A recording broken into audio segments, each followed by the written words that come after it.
ভালোবাসার প্রতি ঘৃণা। এজন্য আমার স্বামীকে আমাকে মানতে হয়েছে, বাধ্য হয়েছি মানতে। কিন্তু ওর স্বামী যদি ওকে মেনে নেয় সেটা ওর ব্যাপার, সেখানে তো আমার বলার কিছু নেই। আমি তো বলতে পারি না যে তোমার বউকে ছেড়ে দাও। ব্যাপারটা হচ্ছে আমরা ন্যায়বাতার সঙ্গে আপনারা যোগাযোগ করেছিলেন যখন আপনার বউ এখান থেকে চলে যায়? আমি প্রথমবার যদি ঘটনাটা ধরেছিলাম, এদের মা আর ছেলে পুরো মানে সাপোর্ট করে গেছে, না কিছু নেই। তখন যদি আমার সাথে একটু দিত তাহলে কিন্তু কেসটা অনেকটা থেমে যেত। তো আমরা ন্যায়বার্তার পক্ষ থেকে নয়, আর আমি অ্যাডভোকেট বলে আপনাকে এটা বলছি তা নয়, যে আপনার স্বামী যথেষ্ট ভালো এবং যথেষ্ট ভালো মানুষ বলে এই আপনার যে ভুলটা সেটা উনি মেনে নিয়েছে বা ওইটা উনি আপনাকে ক্ষমা করে দিয়েছে। মানে আমার স্বামী তো মানে ভদ্র লোকের মুখে সে মুখোশ পরা। আমরা হচ্ছে বাড়িতে মানে আমরা একটা রেস্টুরেন্টে খেতে গেছিলাম, আমার হাজব্যান্ড গেছিলো, আমি গেছিলাম, ও গেছিলো, গিয়ে একটা ফটো তুলেছিল, 3 জনা ফটোটা তোলা হয়েছিল।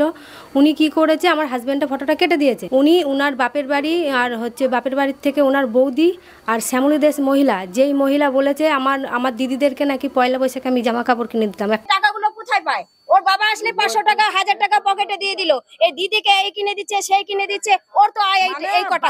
তাহলে সে কি করে পুরো চালিয়ে দেয় দিদিদের? মানে কোথায় দিদিদের 7 পোশাক, সে 7 পোশাক জামা কাপড়ের দাম কি 1500 2000 টাকা করে সেসব কাপড় চোপড়ের দাম।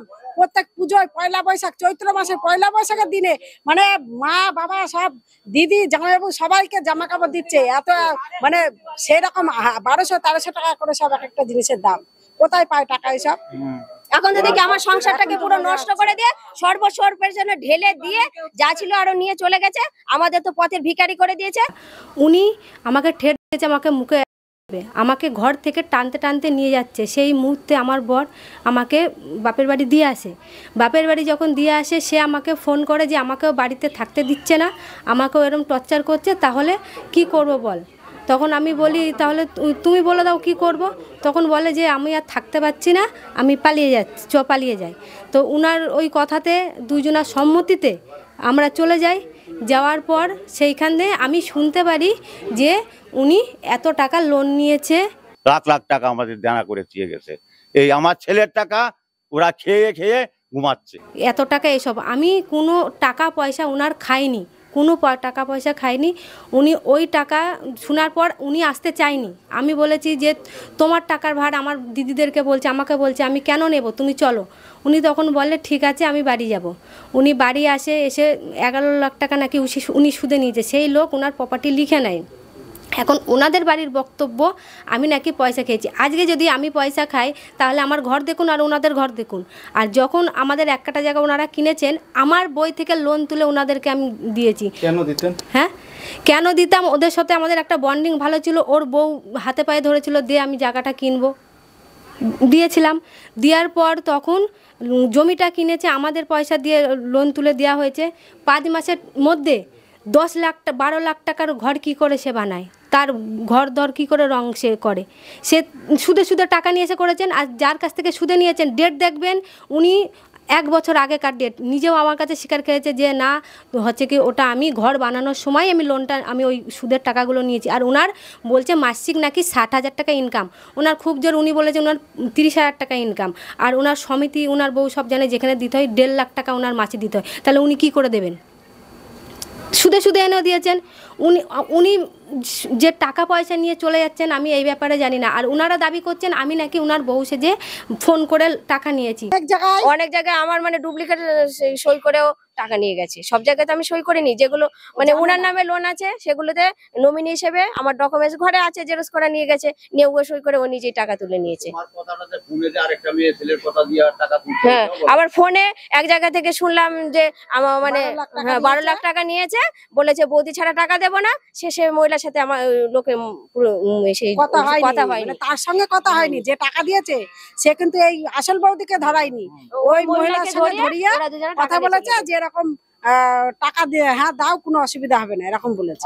আমি 2 দিন যেদিন ঝামেলা হয়েছে আমি বাপের বাড়ি গেছি, যতদিন না ওর সাথে আমি গেছি 2 দিনের মধ্যে ওনার সাথে আমি যোগাযোগ করিনি। তাহলে উনি কার সাথে ফোনে হচ্ছে কি তোমার কন্ট্যাক্ট করেছে সেটা উনি জানে।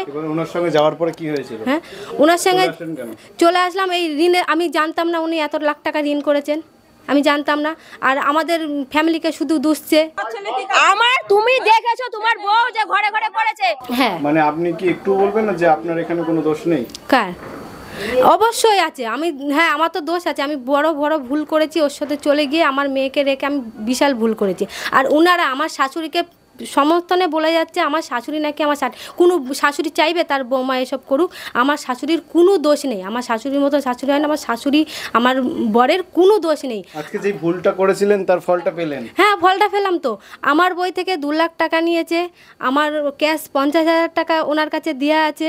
আমি চাইছিলাম উনি মুখোমুখি হোক, কিন্তু উনি ভয়তে পালিয়ে গেছে, বুঝতে পারছি, করলো না। আজকে আমি চাইবো আমার যে টাকা পয়সাগুলো উনি নিয়েছে, ওদের বাড়ি ফ্যামিলি সব জানে, আমার টাকা পয়সাগুলো যেন ফেরত দেয়। কেননা সেটা আমার নয়, আমার বরের। আমার বর বাড়ি ছিল না, উনি বন্ধনের স্যারও জানে, বন্ধনের স্যারের সঙ্গে নিয়ে আমাকে বললো সই করো, করে 2 লাখ টাকা উনি তুলেছেন, ওনাদের বাড়ির সবাই জানে, সবাই জানে। আর 50,000 টাকা আমি তবে লোন তুলে এনেছি, আমাকে বললো 50,000 টাকাটা দে, আমি তোকে কিছুদিন পরে দিচ্ছি বলে, সে আর দিতে পারে না, বললো ঠিক আছে আমি কিছু কিছু করে অল্প অল্প করে দেবো। বলতে বলতে এই মাসে উনি টাকাই দেয়নি। আর ওনার বউ আমার কাছে কথা হচ্ছে, তার ঘরের স্বামী আমাকে কোনো ফিজিক্যাল রিলেশনে উনি দেখিনি, ওনার স্বামীকে উনি ঠিক করবেন, উনি সেটা না ঠিক করে আমার ওপর আঙুল তোলে কুনিয়ে। আচ্ছা, তারপর কি হলো? আপনাকে ছেড়ে দিল না আপনি চলে আসলেন? ছেড়ে দিল বলতে ও আসতে চায়নি, ও তো নিজে জানে যে আমি এত টাকা ঋণ করে গেছি, এত টাকা তারপরে ও আমাকে হলো কি বলেছিল যে চল, না গেলে হচ্ছে কি ওর বাড়ি থেকে এতটাই প্রেশার আসছিল, তুই না গেলে আমি একা চলে যাব। ও বলেছিল তুই না গেলে আমি একা চলে যাব। তো আমি ভেবেছিলাম যখন ও রাজি হয়েছে সেই ইয়েতে আমি গেছি ওর সাথে। যাওয়ার পর ওখানে থাকার পর যখন আমি টাকা পয়সা বিষয়ে জানলাম, তখন দুজনেই আমরা চলে এসেছি। আসার পর আমাকে লিলুয়া স্টেশনে ও ছেড়ে দিয়ে ও বাড়ি চলে এসেছে। এমনকি সেই রাত্রিরে ওদের বাড়ির থেকে আমার মাকে, বাবাকে, আমাকে সবাইকে ঠেট করে যাচ্ছে যে ওনাদের ছেলে বাড়ি আসেনি, যদি বাড়ি না আসে কিছু হবে। কিন্তু একবারও বুঝছে না আমার পরিস্থিতিটা, বারবার আমাকে খারাপ বলছে। আমাকে তার স্বামী কি ভুল করেছে? তার বাড়িতে ঢুকতে ভয় পাচ্ছিলেন? হ্যাঁ, ভয় পাচ্ছিলাম। ওরা আমাকে দিচ্ছে তো, আমাকে মুখে ঢেলে দেবে, আমাকে টেনে হেসে বের করবে, আমাকে করবে। আমি দোষ করেছি, আমি স্বীকার করছি আমি দোষ করেছি। আমার ফ্যামিলি তো কিছু করিনি। আমার দিদিদের নিয়ে কেন উনি হলো কি? সমাজকে কি বার্তা দেবেন এই যে ভুলটা করেছেন? এই ভুল যেন আর কেউ কোনোদিন না করে, যার সাজা আমি পাচ্ছি। আজকে টাকা না খেয়েও আমাকে সুমানে বলছে আমি টাকা খেয়েছি। আপনার স্বামী যথেষ্ট ভালো এবং যথেষ্ট ভালো মানুষ বলে এই আপনার যে ভুলটা সেটা উনি মেনে নিয়েছে বা ওইটা উনি আপনাকে ক্ষমা করে দিয়েছে। তো আমরা ন্যায়বার্তার পক্ষ থেকে নয়, আর আমি অ্যাডভোকেট বলে আপনাকে এটা বলছি তা নয়, ওটা হচ্ছে একটা মানুষ হিসাবে আপনার কাছে একটাই অনুরোধ করব যে এত ভালো একটা মানুষকে আপনি পেয়েছেন আপনার জীবন সঙ্গী হিসাবে, এবং এত কিছুর পরেও আপনাকে যেহেতু ক্ষমা করে দিয়ে আপনাকে আবার অ্যাকসেপ্ট করে ভালোভাবে সংসার করতে চাইছে, তো আশা করছি যে নেক্সট টাইম বা সেকেন্ড টাইম আপনার স্বামীর মনে কষ্ট হয় বা আঘাত পায় এমন কোনো কিছু আগামী দিনে করবেন না। অবশ্যই আমি অন্যায় করেছি, বিশ্বাস করি, অবশ্যই আপনি অন্যায় করেছেন। হ্যাঁ, ভুল এবার করেছি সেই হিসাবে অবশ্যই। আমরা চেষ্টা করলাম ন্যায়বার্তার পক্ষ থেকে, এবং কিন্তু আমি আমাদের এটা পক্ষ জানতাম থেকে উনি পালাবে।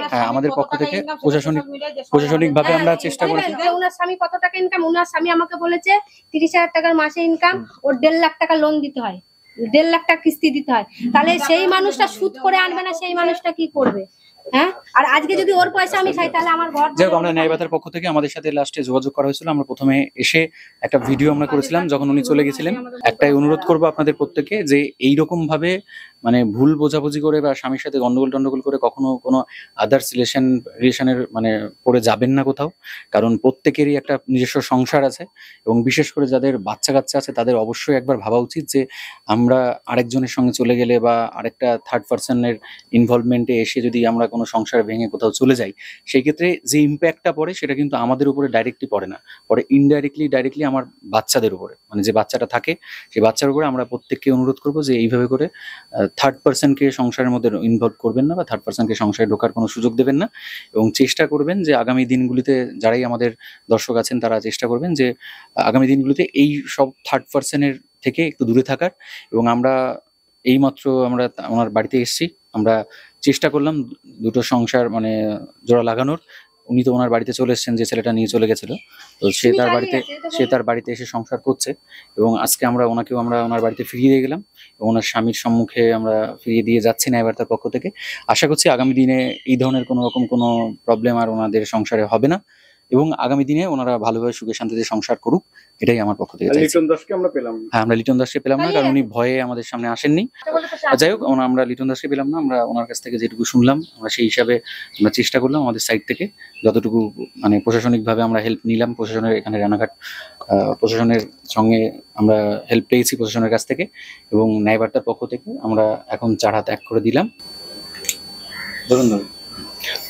আর কোনোদিন বলুন যে আর কোনোদিন মানে কেউ কখনো কেউ সঙ্গে ঝামেলা টামেলা করবে না। আমি তো কোনোদিনই ঝামেলা করি না। বলুন যে আমিও ভালোভাবে সংসার করবো। আমিও ভালোভাবে সংসার করব, কিন্তু আমি চাই এই টাকার ইয়েটা যেন বেরোয়। আমরা ওদেরকে বুঝিয়ে দিয়ে গেছি, আর আপনাদেরকেও বলছি যে ব্যাপারটা কি বলুন তো, যে যতটা জলে নামবে, যেই জলে নামবে, আমিও যদি জলে নামি আমারও ততটাই ভিজবে। এবার আমি যদি আপনাকে টানার চেষ্টা করি, আমিও কিন্তু ভিজবো, আপনিও ভিজবেন। এবার হচ্ছে চেষ্টা করবেন যাতে, যেহেতু একদম পাশাপাশি একদম লাগোয়া ঘর, চেষ্টা করবেন যে আপনাদের সাইড থেকে কোনো রেসপন্স না করা, তাহলে ওই সাইড থেকে রেসপন্স করবে না। আর যদি ওদের সাইড থেকে রেসপন্স করে, তার প্রমাণ রেখে দেবেন, পুলিশ এরও অ্যাকশন নেবে, এবং দরকার হলে ওকে ফোন করবেন।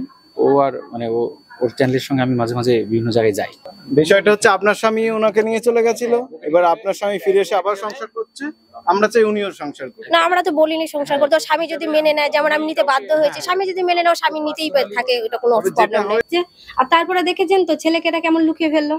হ্যাঁ, ও তো দোষ আমি একাই করেছি, ছেলে নিশ্চয়ই কিচ্ছু ওর দোষ। করেনি। আমরা বারবার প্রশাসনিক ভাবে আমরা উনি চেষ্টা পালিয়ে করেছিলাম গেছে। যে ডাকার, অনেকবার ডেকেছি, তারপরে ওদেরকে কাউকে পেলাম না। এবার ওনার ওয়াইফের কাছ থেকে আমরা শুনলাম যা শোনার, কিন্তু অ্যাকচুয়াল ব্যাপারটা হচ্ছে যে 1 to 1 সামনাসামনি থাকলে কি হয়, ব্যাপারটা তাহলে আমরা আরো ক্লিয়ার কাট আমরা বুঝতে সেটাই পারতাম। চেয়েছিলাম, কিন্তু সেটাই এবার হলো না। আপনি না, আমরা নিজেরাও চেয়েছিলাম যে ন্যায়বার্তার আমি পক্ষ জানি থেকে এটাই হবে। যে হয়তো সামনাসামনি জানতাম বসলে, এটাই হবে। সামনাসামনি আমরা জিজ্ঞাসা করলে হয়তো ব্যাপারটা আরো ক্লিয়ার বোঝা যেত যে ঘটনাটা কি হয়েছিল না হয়েছিল। ও নিয়েছে, ওদের বাড়ি ফ্যামিলি সব জানে, সবাই জানে। আপনার পরিবারের থেকে আপনারা হ্যাঁ। জেনে শুনেই তবে টাকাটা হ্যাঁ, দিয়েছেন, ওদের ফ্যামিলি সবাই জানে, ওরা জেনে শুনে টাকাটা নিয়েছে। যখন প্রপার্টি কিনেছে 2 লাখ টাকা, আমার হাজবেন্ড বাড়ি ছিল না। ও যে লোককে দিয়ে টাকা নিয়ে করে, ওরও একটা বন্ধন আছে, ওর বন্ধন থেকে 2.5 লাখ টাকা তুলেছে। ও সেই লক্ষ্যে নিয়ে এসে আমার কাছে যে লোন নেবো, তখন এতটাই খাতির ছিল, বুঝতে পারছেন। সেই হিসাবে এ জানতো না। আমি দিয়ে লাস্ট পরে ও আমাকে অনেক গালাগালি করেছে, তুমি কেন এত টাকা লোন তুলে দিলে, শুধু আমি দিয়েছি। তারপরে আমি একটা জায়গা থেকে 50,000 টাকা তুলে ঘরে এনেছি, যেই শুনেছে 50,000 টাকা হচ্ছে কি এরকম দিয়ে আমি আস্তে আস্তে শোধ করে দেবো, ঠিক আছে। তারপর ওর বউয়ের বই থেকে তোমার হচ্ছে কি একটা বিধিকা বলে সমিতি আছে, ওর বউ মানে ওর বউ যে বলছে, ওর বউকে ওর বর বিশ্বাসই করতো না। মানে ওর বউ শুধু টাকা চেনে, আমাকে বলছে আজকে টাকা চেনে না, ওর বউ শুধু টাকা চেনে, যে বর শুধু টাকা ইনকাম করে ওর হাতে দেবে, যাই হোক, ব্যাপারটা- যার জন্য মিথ্যা কথা বলতে ওর বাধ্য হয়েছে। ব্যাপারটা একটাই আমরা অনুরোধ করবো, যেহেতু পাশাপাশি বাড়ি, আপনাদের না, সাইড আমি থেকে আমার হ্যাঁ, কাছে কথা হচ্ছে, আমি কিছু বলবো না, কোনো গালাগালি করবো না, কিন্তু আমাকে যদি কোনো ঠ্যাস মেরে কথা বলে, কোনো গালাগালি করে, যদি ওরকম কোনো হ্যাঁ। কিছু করে, তার জন্য হ্যাঁ। প্রশাসন আছে, অবশ্যই তার জন্য আমার ফোন নাম্বার আছে আপনাদের কাছে, আমাকে জানাবেন। হ্যাঁ। ইনডাইরেক্টলি আপনাদের মধ্যে যেন কোনো রকম কথা কাটাকাটি না হয়। দেখা গেল- কোনো রকম কথোপকথনই না হয়। দেখা গেল সাপোজ এই রাস্তা দিয়ে যাচ্ছে, আপনারা গালাগালি মারাগালি দিচ্ছেন, নাম ধরে বলছেন না, কিন্তু তাহলে ইনডাইরেক্টলি বলছেন। আচ্ছা, প্রমাণ সাপেক্ষে আপনাকে ওটাই তো প্রমাণ দেবে, বলছি। ওরা দিলে আমাদের হ্যাঁ, প্রমাণটা ওটাই দেবেন, আমরা বলছি, দিলে ওদের অবশ্যই। প্রমাণ। চুপ করো। যদি ওরা কোনো কিছু উল্টোপাল্টা বলে, আপনি ভিডিও করে আমাকে পাঠিয়ে দেবেন, আমি দেখে নেব। আর এর আপনি যদি কিছু বলেন, এরা যদি ভিডিও করে, সেই ক্ষেত্রে কিন্তু অনেক সমস্যা পড়বেন, মানে দুইজনই, আপনিও পড়বেন, এরাও পড়বে। আমি চাইছি না আর কোনো রকম ভাবে আর সেকেন্ড টাইম আর ডিসপিউটটা হোক, ভালোভাবে এক জায়গায় থাকুন। আর হ্যাঁ, সেই সুযোগ হিসাবে এনারও শেষ সুযোগ, তিনি আমাদের সাথে যোগাযোগ করেন, ওই ভদ্র মহিলা, এবং যোগাযোগ করে বলেন যে যে কাজটা আমি করেছি সেটা ভুল কাজ করে ফেলেছি, এবং আমরা চাইছি যে আমি আবার পুনরায় আমার স্বামীর সংসারে গিয়ে আবার সংসারটাকে আবার পুনরায় জোড়া লাগানোর, কারণ আমার একটা ছোট্ট বাচ্চা মেয়ে আছে। যে কাজটা আমি করেছি এটা আবেগের বশীভূত হয়ে বা আবেগের বশে আমি এই ব্যাপারটা ঘটিয়ে ফেলেছি ভুলবশত। তখন আমরা চেষ্টা করলাম যে ওনার স্বামীকে কনভিন্স করার। আমরা তখন বললাম যে আমরা চেষ্টা করছি আপনার স্বামীকে কনভিন্স করার, যদি আপনার স্বামী কনভিন্সড হয়ে যদি আপনাকে নিয়ে সংসার করতে চায়, আমরা চেষ্টা করব যাতে আপনার বাচ্চা মেয়েটার ভবিষ্যৎ না নষ্ট হয়, যাতে সেই দিকে তাকিয়ে হলেও আপনার স্বামীকে রাজি করানো যায়, যাতে যে সংসারটা যাতে করে।